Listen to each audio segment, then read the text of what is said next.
примерно мындай базарлар болот. Мынаны көрүп атасыңарбы? Ошол жакта. Бул ал жерде да пробканы жоюу максатында баягы баня бар го, Престиж деген баня. Даже мына ушул жерлерде, мына өйдөрактарда, мына Калинин көчөнүн мына өйдөрактан киргенде ошол жерден жол кирип кетет ошол жакка. Ошол жолдорду да кылабыз. Прямо Престиждин жанынан чыгат дагы, Престижден баштап туруп ал бирлешкендин жолуна барат. Биз эми 2 айга кичине алдын ала коюп турсаңар, биз эми мына жактагылар сатып алышыбыз керек. Кирди бар, ушул жерде тирлик кылып атат. Атайын ошон үчүн келдик. Алдын ала силерге эскертип берип кону. Убакыт беребиз. Анан эмне жол жабабыз деп атат. Жок, жол жабылат. Жол уже бүгүн реконструкция башталынат. Байсыңар сезон жол жабылса биз кандай сатабыз? Кандай алып чыгабыз? Ошон үчүн алдын ала силерге эскертип берип, өткөндө бир 2 ай мурун интернеттерден бергенбиз. Ушундай жылдын башынан бери берип атабыз. Андан бери шаардык кеңешке дагы бул маселени алып чыктык. Биздин депутаттар да колдоп берди. Алгандары бар. Мисалы семет кээ-бириники укаланып кетет. Ак саткандары бар. Укаланып кетет. Ал 5-6 күндө сатыла турган нерсе эмес да. Азыр давай келип туруп эле багы. Мына чыккыла дегендей болуп атат да. Жок, агай. Мына айтып атпайбыз, мына биздин мэрибиз да Бакыт Жеңишбек атайын мына бая базарларды көчүрүп бизде кыйла ушул нерсени көрүп атабыз да.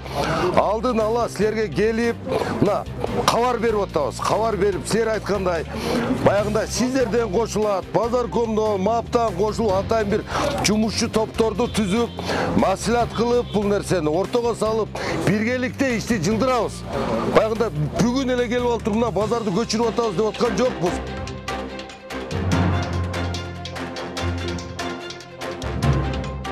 Биринчи базардын территориясын менен айтып кетсек, базардын территориясын уксаңар керек. Бүтүн өкмөткө өттү булар да, мамлекетке өттүк.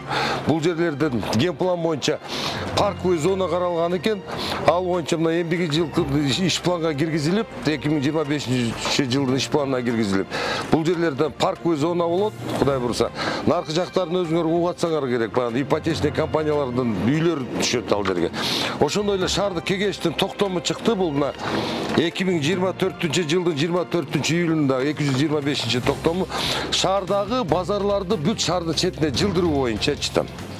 Ош шаардык кеңешинин 2024-жылдын 24-июлунда номер 225-токтомунун негизинде Ош шаарынын аймагындагы базарларды шаардын четине чыгаруу боюнча токтом кабыл алынып Ош шаарынын мэриясына аткарууга берилген.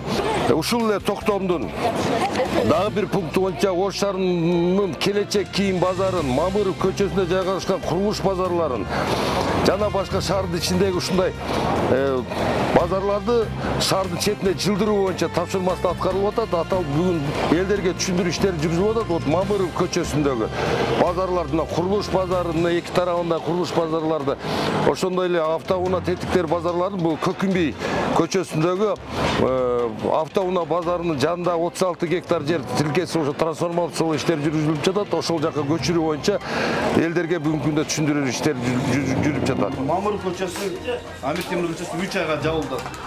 Азыр бул анан дальнейший мына бизде шаардык кеңештин токтому чыккан көчүрүлөт. Базарлар бул жердеги барды, курулуш базарларды. Ошон үчүн силер алдын ала даярдаңылар. Азыр жол жабылат. Ар бир базардын ээсине буну саудагерлерге баары түшүндүрүү иштери жүргүзүп турат силерге. Макулбу? Мына 20-сентябрда Мамыр көчөсүнүн Дорунбай Садырбаев көчөсүнөн Амир көчөсүнө чейин жолду жабып, сатып кечки 11-лерде эртең техникалар бүт техника киргизип, жолго болгон тиешелүү иштери баштайбыз.